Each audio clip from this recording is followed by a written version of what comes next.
gente pode até começar aqui atualizando e contextualizando nossa audiência nessa treta do momento. Agora cedo, o presidente dos Estados Unidos, Donald Trump, disse que está tudo bem na relação com o Elon Musk. O site político lá dos Estados Unidos, que é especializado em trazer os bastidores de Washington, apurou que Trump e Musk vão ter uma reunião hoje. Eles devem conversar por telefone para acalmar os ânimos, tentar esfriar essa situação intensa depois das trocas de críticas que a gente, o mundo, assistiram nas redes sociais dos dois, né? O Musk no X e o Trump na Truth Social. A gente falando aqui de dois homens tão poderosos que cada um tem sua própria rede social. Resumindo um pouquinho, trazendo contexto aqui para quem não acompanhou isso de ontem para hoje, gente. O Musk, que é dono da SpaceX, entrou nesse embate junto com o Trump. A gente vai contar ela desde o comecinho aqui, mas depois das repercussões, ele inclusive já recuou de uma das acusações que ele fez por lá, também anunciando nas redes sociais. O relacionamento entre os dois já vinha desmoronando de um tempo para cá. Mas essa sucessão de posts, de brigas, começou envolvendo acusações e interesse em dinheiro público, envolvimento e também em escândalos sexuais. Na semana passada, o Musk chamou o novo orçamento do governo Trump, que tinha sido enviado para o Congresso, de abominação repugnante. Aí o presidente escreveu que a medida economizaria bilhões de dólares e que Musk estava irritado por causa do fim dos subsídios e contratos governamentais dele, que os incentivos a carros elétricos, por exemplo, gastavam bilhões ali do governo e que essa era uma maneira eficaz no Truth Social. O Trump escreveu de cortar gastos, era cortar ali, como vocês estão vendo, era uma forma de cortar esse subsídio, era uma forma de economizar. Ele dizendo que o Musk ficou simplesmente louco com essas medidas. Trump disse ainda que pediu para o bilionário deixar o governo, dizendo ali, como a gente está vendo agora, que ele ficou simplesmente louco. Musk reagiu, dizendo que o Trump só tinha sido eleito por causa dele, acusou o presidente, gente, de envolvimento no caso escandaloso sexual ligado a Jeffrey Epstein. Defendeu, inclusive, o impeachment do Trump também. Essa briga pública não teve reflexos só em Washington, a gente acompanhou já também em Wall Street. Os investidores da Tesla amargaram a maioria das quedas das ações também do Musk nessa história. Só ontem, 14% das ações da Tesla caíram, já trazendo prejuízos financeiros para o Musk, que acarretaram de certa forma, nessa desistência de parte das acusações que ele fez, porque quando falavam ali de rompimento de contrato, existiam acusações, inclusive aliados do Musk já falando, pera lá, não pode ser assim também, vamos acalmar esses ânimos. A que ponto a gente chega para amarrar ponta a ponta aqui, Amanda, para começar a análise com os nossos telespectadores, nossa audiência? A que ponto que a gente chega nessa briga agora de manhã? Olha, eu acho que é o ponto dos dois homens pararem um pouco para conversar, para pensar, certamente estimulado por aliados e assessores e auxiliares, certamente o presidente norte-americano Donald Trump e também Elon Musk, do tipo, olha, é melhor a gente colocar panos quentes nessa fervura, porque os dois têm muito a perder. Tanto o presidente norte-americano, que contou com o bolso cheio de Musk, que despejou ali quase 300 milhões de dólares em doações de campanha no ano passado, tanto para o presidente Trump quanto para o Partido Republicano, e do outro lado, o Elon Musk, que tem contratos bilionários com os Estados Unidos, também teria muito a perder. A gente fez um levantamento no Mercado Aberto, deixa eu até trazer para vocês, que eu pedi para o Gustavo Aleixo, que é nosso produtor, para fazer uma comparação, porque assim, o Elon Musk, ele é uma figura volúvel, não é que ele sempre foi um republicano, um libertário, ele já mudou de postura política algumas vezes. Ele torcia e votava no Obama, no Partido Democrata, financiou, deu dinheiro, doou dinheiro para campanhas democratas, votou no Joe Biden, se decepcionou fortemente com o Joe Biden e aí ele antes começou a apoiar, na verdade, o governador da Flórida, o Ron DeSantis, para a candidatura à presidência nos Estados Unidos. Mas depois apostou todas as suas fichas e aí entrou de vez na política apostando no Donald Trump e virando de longe a figura, o doador individual que mais investiu em campanhas. Então, isso traz para a gente um fio condutor para você entender como esse homem mais rico do mundo também depositou ali todas as suas fichas e a sua esperança, e não é porque ele, né, é um bom samaritano, acredita piamente na política ou na política econômica de Trump do Partido Republicano, mas porque ele queria ter algum ganho, algum lucro com isso. Será que ele teve um lucro até agora? Foi esse levantamento que eu pedi para a nossa produção fazer no Mercado Aberto. Veja só, de novembro de 2020, que foi a eleição do Biden, tá, até agosto de 2024, as ações da Tesla, que é a sua principal empresa, subiram 52%. Sabe o que aconteceu no governo Trump? Elas tiveram um pico em novembro, logo que o republicano foi eleito, chegou ao topo histórico, mais 124%, só que depois caiu. Até agora, caíram 41% as ações da Tesla, ou seja, o Musk, de uma certa forma, está no prejuízo. Por que o Musk não gostava do Joe Biden? Tinha um programa lá grande do Joe Biden, o Build Back Better, que financiava os veículos elétricos. Justamente a Tesla é a maior fabricante de veículos elétricos dos Estados Unidos, que está do mundo. Só que o Joe Biden, o Musk ficava muito chateado porque o Joe Biden não chamava ele para a mesa das negociações. Para participar das reuniões, ele chamava os CEOs de outras grandes fabricantes automobilísticas americanas, GM, Stellantis, Ford, e principalmente aquelas fabricantes que tinham sindicatos, que eram muito mais próximas aos sindicatos, porque o Joe Biden tinha ou mantém, né, uma relação muito próxima com Union Auto Workers, que é o grande sindicato americano.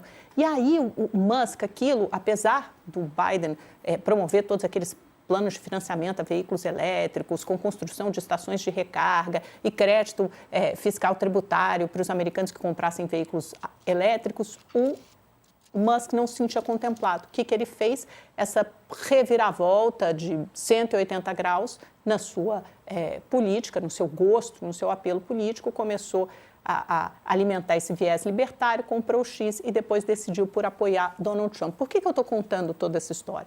Porque, no fim, o que a gente tem aqui, além dessa treta pública entre dois homens, a gente tem um claro conflito de interesses, né? Aí eu quero até jogar para o Cláudio Couto, que eu acho que ele pode comentar isso melhor do que eu. É um claro conflito de interesses entre, de um lado, o homem mais rico do mundo, que gastou 300 milhões de dólares na campanha para eleger Donald Trump e para ajudar a eleger vários deputados e senadores do Partido Republicano. E ontem, num desses vários posts que o Musk fez, ele disse o seguinte: olha, cuidado, o Trump estará aqui por mais 3 anos e meio e eu estarei aqui por mais 40 anos. O que é isso? Uma ameaça velada para o Partido Republicano, que tem midterm elections, são as eleições no meio do mandato ano que vem, dizer, olha, eu sou aquela pessoa que vai colocar mais 100 milhões de dólares nessa campanha. Se vocês não ficarem do meu lado, se vocês não me apoiarem, vocês vão perder essa grana. Então, veja só, é uma corrupção quase de uma forma nada velada e muito explícita de um homem, e aí a gente pode até fazer uma relação, uma associação que acontecia no Brasil, né, na época Lava Jato, Mensalão, grandes empresas privadas colocando seu dinheiro, apostando em campanhas e depois recebendo uma série de favores de homens públicos. O que o Musk está fazendo?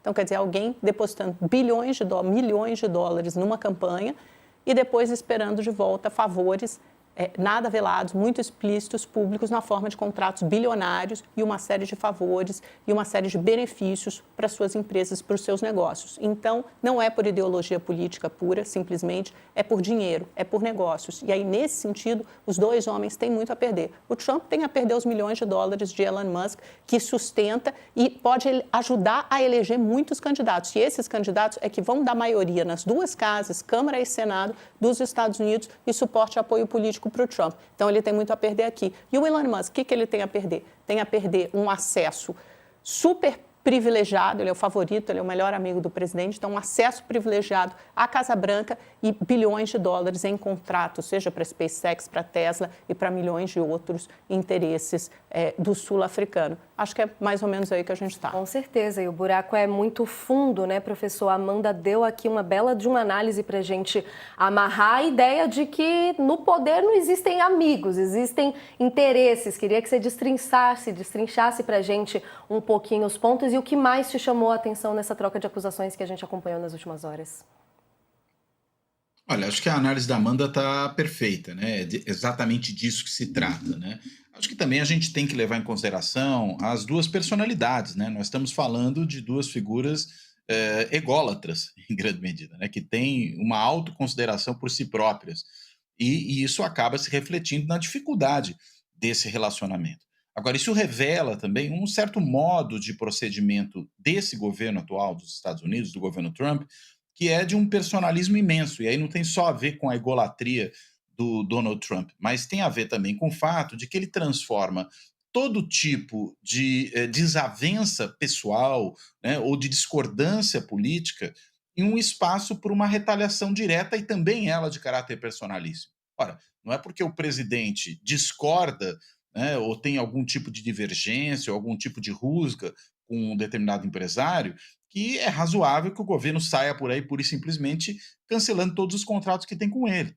É a mesma dinâmica, mesmo estilo de atuação que nós vemos, por exemplo, na relação do Trump com a Universidade de Harvard, né, que por conta de não se curvar a ele, de não se submeter aos seus caprichos, ele resolve retaliar a universidade produzindo todo tipo de punição, ao arrepio do que a própria lei e até mesmo do que os princípios constitucionais americanos determinam. Né? Não é à toa que ele cancelou todas as concessões de visto para estudantes estrangeiros, o foco dele, claro, prioritariamente é Harvard, mas todo o sistema universitário americano, por conta desse tipo de desavença. Quem não se curva é punido. E a mesma coisa ele fez com relação, ou pelo menos ameaçou fazer, né, num primeiro momento, com relação ao Elon Musk, que não reagiu de forma muito melhor, né?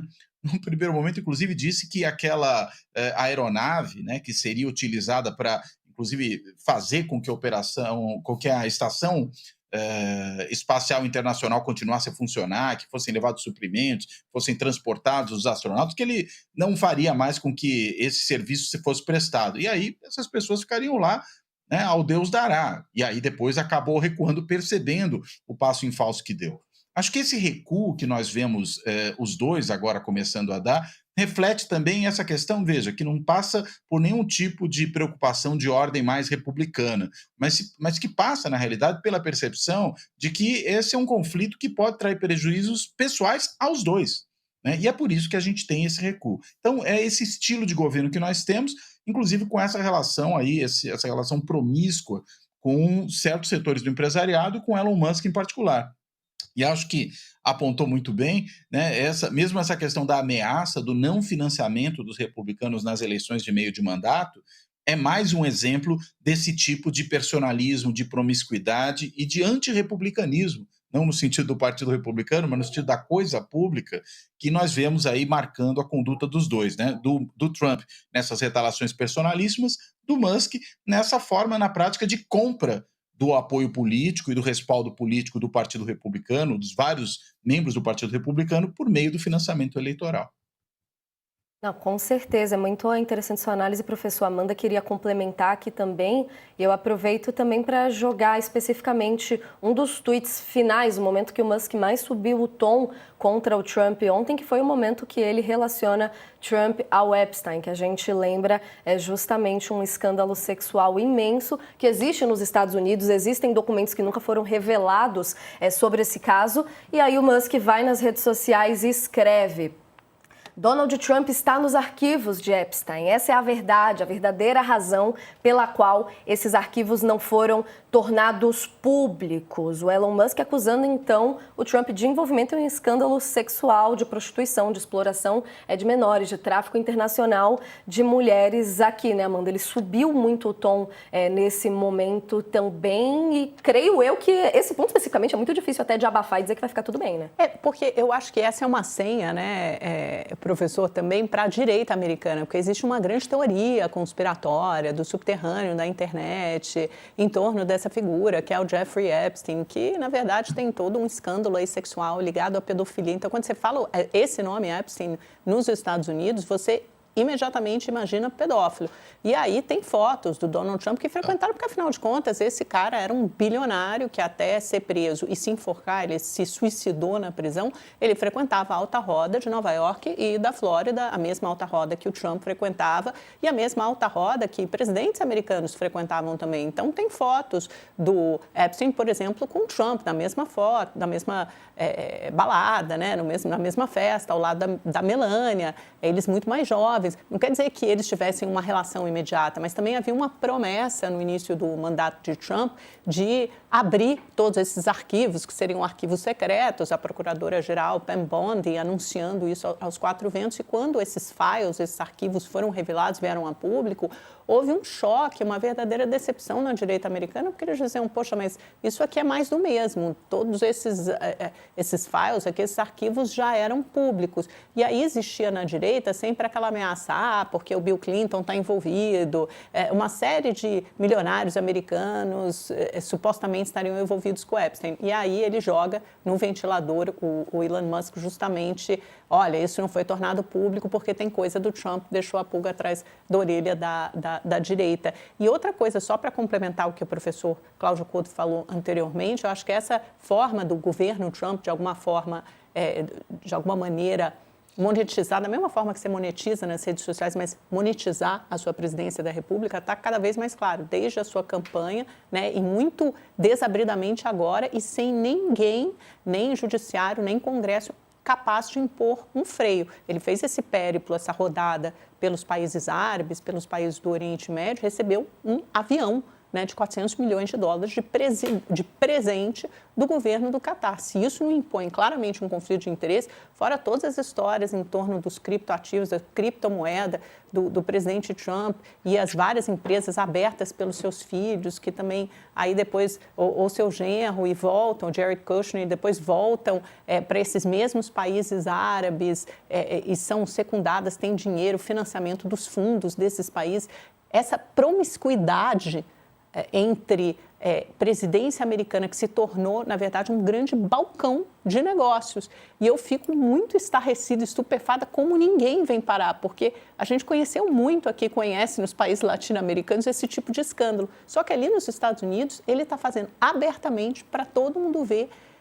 Obviamente, ele está lucrando, a família dele está enriquecendo e ninguém, absolutamente ninguém, na democracia supostamente mais madura e continua sendo inspiração, ou talvez muito menos agora para o resto do mundo, ninguém vem colocar um freio nisso. E o excesso, inclusive, de casos, de notícias, de escândalos, de certa forma faz parte da estratégia também do Trump, como muito se analisa do ponto de vista da comunicação, né, professor? Eu acabei de ver aqui, de receber uma atualização que saiu no The Guardian da agência Reuters, ouvindo assessores do Trump que não confirmaram essa conversa que a gente trouxe aqui, que o site político que traz bastidores de Washington disse sobre ter uma possível conversa hoje entre o Musk e o Trump. A emissora ABC também perguntou para o Trump hoje sobre essa ligação, se ela aconteceria ou não, e o Trump respondeu: você quer dizer o homem que perdeu o juízo? No caso, você quer dizer que eu vou ligar ali para o homem que perdeu o juízo? E logo na sequência acrescentou que não estava particularmente interessado em falar com o Musk naquele momento. Essas são as últimas informações que a gente tem, mas para a gente amarrar por hora esse assunto, professor, vamos ao longo do programa analisar mais também.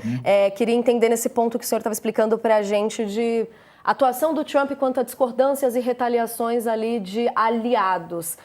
Existe alguma leitura já de que o que está acontecendo, essa fritura, já para a gente trazer para o nosso discurso aqui do Brasil, o que está acontecendo com o Musk, pode avançar para outras lideranças do governo também, outros casos e interesses, como a Amanda vem explicando para a gente, que o Trump vem construindo?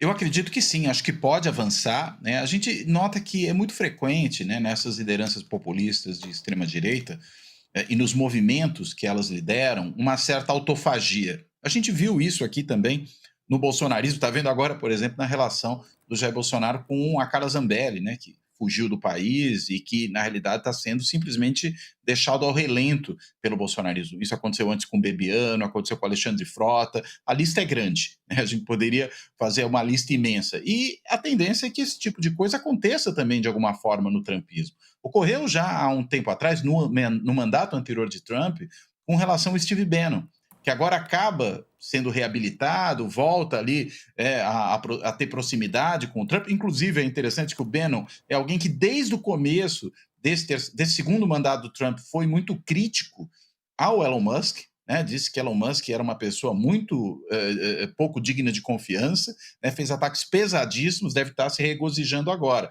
Mas nada impede que ele volte também, a depender da situação, a alça de mira de Trump. E vários outros podem, eventualmente, se não forem ali tremendamente leais, uma lealdade canina ao presidente dos Estados Unidos, sofrerem com isso. Mas eu queria também aproveitar e pegar um ponto que a Amanda levantou com relação a essa denúncia, né, de um eventual envolvimento do Trump com pedofilia.